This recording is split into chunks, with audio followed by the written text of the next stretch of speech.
वंदे मातरम। आज हम लोग बात करेंगे पदार्थ पे। पदार्थ आखिर है क्या और उसका गुण धर्म क्या होता है पदार्थ का। और ऐसे तो हम लोग पदार्थ के बारे में बहुत सारी चीज जानते हैं कि पदार्थ वह मौलिक कण है जो स्थान घेरती है, जिसमें आयतन होता है वगैरह वगैरह। लेकिन पदार्थ को एकदम आज चीर फाड़ करेंगे। जो एनसीईआरटी कक्षा 9 में जिस प्रकार से दिया गया है उसका लाइन बाय लाइन का विवेचना करेंगे कि क्या उसका खासियत क्या है ना। तो हम लोग एनसीईआरटी पे बात करेंगे। कहता है कि पदार्थ में द्रव्यमान होता है, ठीक है, और वे स्थान घेरती है जिसमें आयतन होता है पदार्थ में। अब हम कैसे कहेंगे, आखिर कल हम आपको बताए थे कि पदार्थ वह वस्तु होता है जिसमें द्रव्यमान होता है और वे स्थान घेरती हैं। तो आप कहिएगा, हम कहें कि हवा भी पदार्थ है, तो आप कहिए कि हवा पदार्थ कैसे है। हवा तो हमको दिखाई नहीं देता है, लेकिन दिखाई देता है या नहीं देता है ये अलग बात है। लेकिन हवा को अगर बैलून में भरेंगे, हम कल बताए थे बात कि हवा को अगर हम बैलून में भरते हैं तो बैलून पहले छोटा होता है, हवा में भरते हैं तो बैलून बड़ा हो जाता है। स्थान घेर रहा है ना जी, ठीक है। दूसरा हवा का एक और जिसमें भार भी देखते हैं, हवा में द्रव्यमान भी होता है, ठीक है। स्थान को देखें कि हवा बैलून में हवा भर दिए तो स्थान बढ़ गया उसका। लेकिन द्रव्यमान को देखने के लिए अगर आप ट्रक का टायर उठा करके देखिएगा हवा भरवा करके, पता चल जाए कि कितना हवा भारी होता है। तो द्रव्यमान है ना हवा में, पता चला। तो दुनिया के कोई भी चीज, बस एक लाइन में आप ध्यान रखिए पॉलिटेक्निक, दुनिया के कोई भी चीज जिसमें द्रव्यमान होगा और वे स्थान घेरेंगी, दिखाई दे अथवा न दे, वे क्या होंगी, पदार्थ होंगी, ठीक है। कल हम एक और बात बताए थे कि हमारे प्राचीन दार्शनिक जो थे उन लोगों ने भी कहा था कि पदार्थ जो है वो कणों से मिलकर के बना है, बहुत सारे कण मिलकर के बने हैं। हमारे भारतीय परंपरा में एक बात था जो एक स्लोगन के रूप में चलता आ रहा है कि क्षिति जल पावक गगन समीरा, पंच तत्वों से बना शरीरा। हमारा शरीर 5 तत्वों से मिलकर के बना है, क्षिति जल पावक गगन और समीर। तो भारतीय वैज्ञानिक चाहे यूनानी वैज्ञानिक, सबका यही मत था कि कुछ न कुछ कण से ही मिलकर के पदार्थ बने हैं, चाहे दुनिया के कोई भी पदार्थ हो। हवा के कण लौटता है, तो बहुत सारा चीज ऐसा है जब हवा दिखाई नहीं दे रहा है तो हवा के कण कैसे दिखाई देगा। अब मान लेते हैं कि हम हवा ले रहे हैं, ठीक है, तो वायु में बहुत सारे गैसों का मिश्रण है वायु, है ना, जिसमें नाइट्रोजन भी है, ऑक्सीजन भी है, कार्बन डाइऑक्साइड भी है।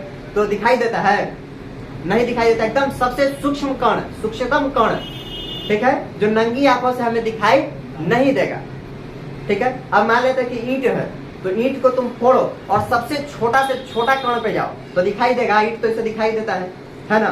तो वैसे कण जो जिसमें द्रव्यमान होता हो और जो स्थान घेरती हो वो क्या कहलाएंगे, पदार्थ कहलाएंगे। चाहे वो निर्जीव हो चाहे सजीव हो, वो किसी न किसी तत्व से मिलकर के ही बना है, किसी न किसी कण से मिलकर के ही बना होगा, ठीक है।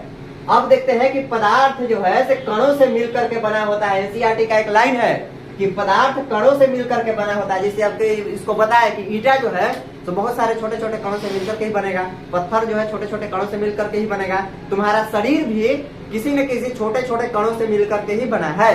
इस बात को जान लो। जब वो एक जगह हो जाता है तो कौन पता चलने लगता है। जैसे कोशिका, ठीक है, तो कोशिका तो बहुत छोटा छोटा होता है, कोशिका में कोशिकांग भी होता है। शरीर की सबसे छोटी इकाई कोशिका, तो कोशिका में भी बहुत सारा कोशिकांग है, राइबोसोम है, क्या बोलते हैं, लाइसोसोम है ना, केंद्रक है, कोशिका झिल्ली है, पता नहीं क्या क्या है ना। तो बहुत सूक्ष्मतम से सूक्ष्मतम कण से मिल करके सबसे छोटा छोटा कण मिल करके बना, कोशिकांग मिल करके कोशिका बना। कोशिका अगर बहुत सारा कोशिका एक जगह मिला तो उत्तक बना, है ना। उत्तक से बहुत सारा उत्तक मिला तो अंग बना, अंग बहुत सारा अंग मिला तो शरीर बना, है ना। तो हर एक चीज, दुनिया का हर चीज किसी न किसी अंग से मिलकर के बना है, कण से मिलकर के बना है। बात हो गया। चलिए अब इसका उदाहरण देखते हैं। एनसीईआरटी कहता है कि पदार्थ कणों से मिलकर के बना होता है, तो उदाहरण देता है कि नमक पानी का घोल। अब आप नमक को ले लीजिए और उसको पानी में घोल दीजिए। नमक और चीनी का, हाँ, नमक और चीनी, नमक लीजिए और थोड़ा सा चीनी लीजिए और दोनों को एक ही में आप घोल दीजिए, है ना। तब पता चलेगा कि नमक कहाँ है, चीनी कहाँ है। क्यों? क्योंकि दोनों का कण आपस में एक दूसरे से मिल गया। समझ में आ रहा है? बाबू तुम एगो नमक लो, एक गिलास पानी लो, उसमें एक चम्मच नमक लो, एक चम्मच चीनी लो और दोनों को घोल दो, ठीक है। बाद में तुम जो विलियन जो तैयार हुआ नमक और चीनी को घोल दिए पानी में, तो पता चलेगा कि पानी कहाँ घुला हुआ है, नमक पानी में, नमक कहाँ है और चीनी कहाँ है, नहीं पता चलेगा। क्यों? दोनों कहाँ चल गया? दोनों एक दूसरे के कणों के बीच में रिक्त स्थान जो था उसमें समावेशित हो गया है। अब कहिए कि रिक्त स्थान क्या होता है कणों के बीच में? देखिए कह रहा है कि नमक के कण चीनी के कण के बीच के रिक्त स्थानों में समावेशित हो जाती है। नमक के कण कहाँ समावेशित हो जाती है? चीनी के कणों के बीच के रिक्त स्थानों में समावेश हो जाती है।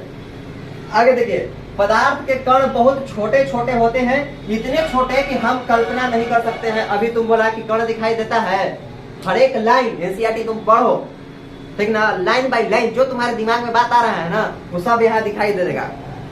पदार्थ के कण इतने छोटे छोटे कणों से, पदार्थ इतने छोटे छोटे कणों से मिलकर के बना होता है कि जिसे हम कल्पना भी नहीं कर सकते कि कितना छोटा है ना।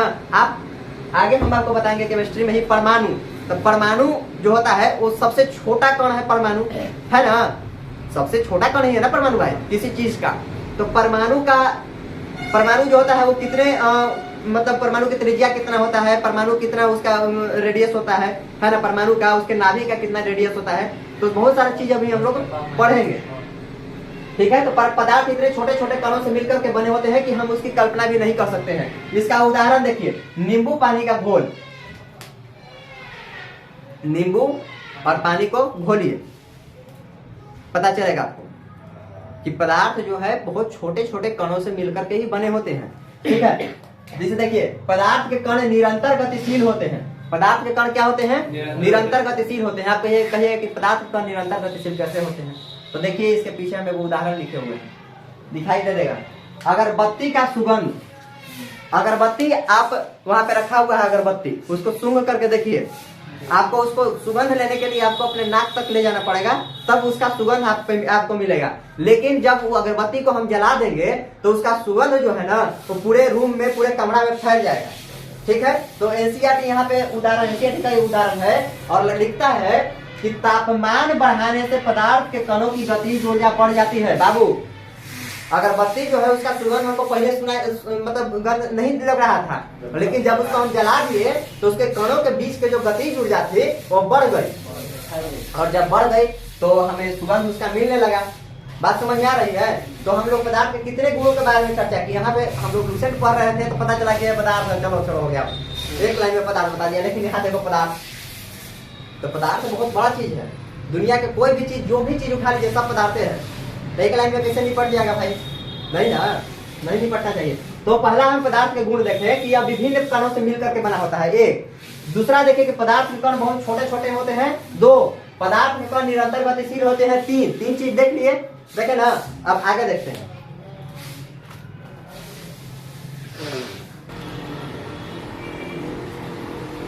देखिए पदार्थ के अगले गुणधर्म पे हम लोग चर्चा करते हैं।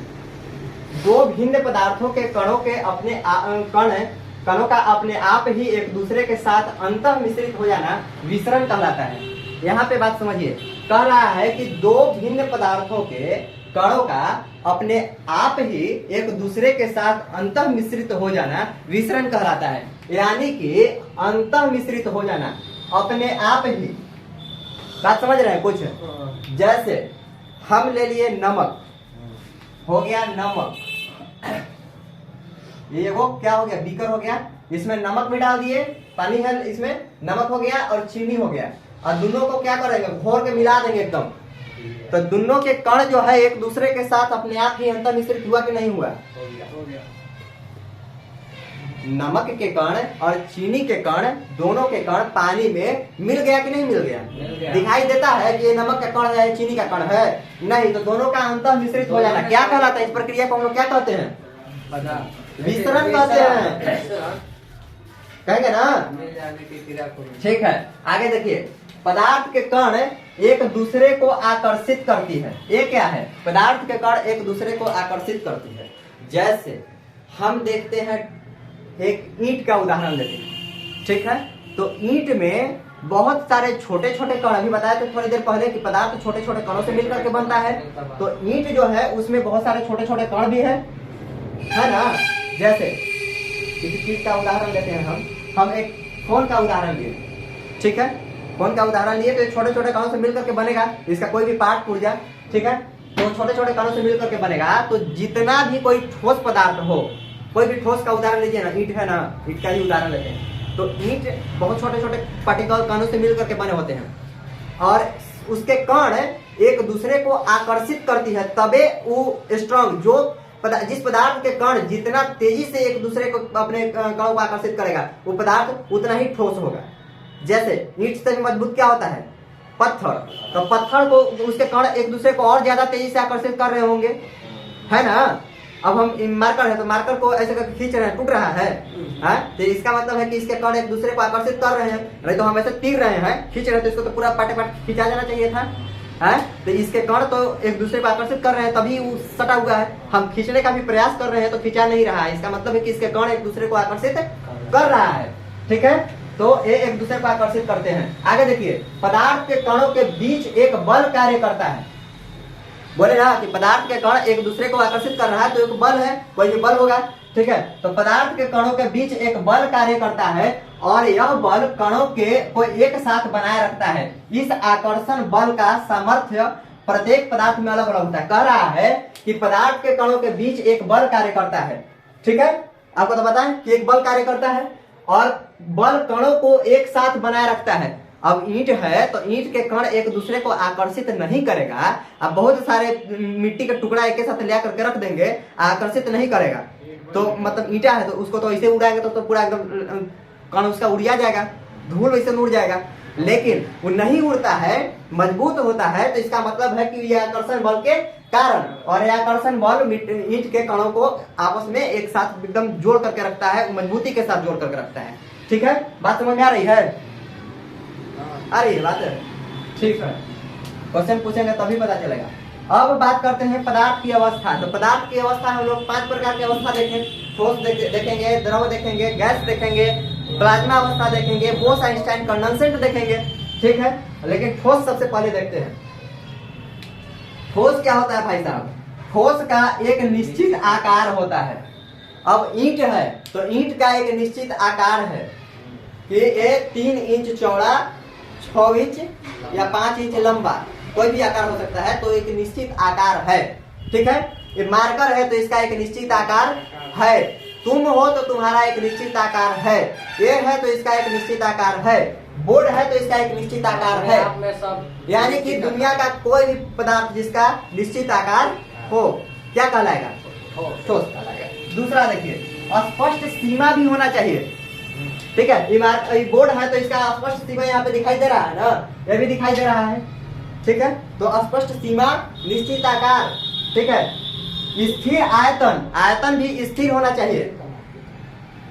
आयतन स्थिर होना चाहिए कि अगर हम इसको कहीं पे भी ले जाकर रख दिए, चांदों पर लेकर जाकर रख दिए ना, तो इसका आयतन नहीं होना चाहिए। अगर आप यहाँ से ईंट लेकर के गए चांद पर रख दिए तो ईंट फैल कैसे हो जाएगा?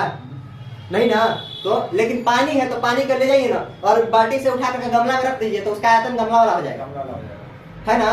तो इसका निश्चित आयतन होना चाहिए। यानी नगण्य संपीड्यता। अगर बोर्ड है तो बोर्ड को हम अगर एक साथ अगर मार के ऐसे करके चाहेंगे कि हुमच दें तो हम चाहेगा।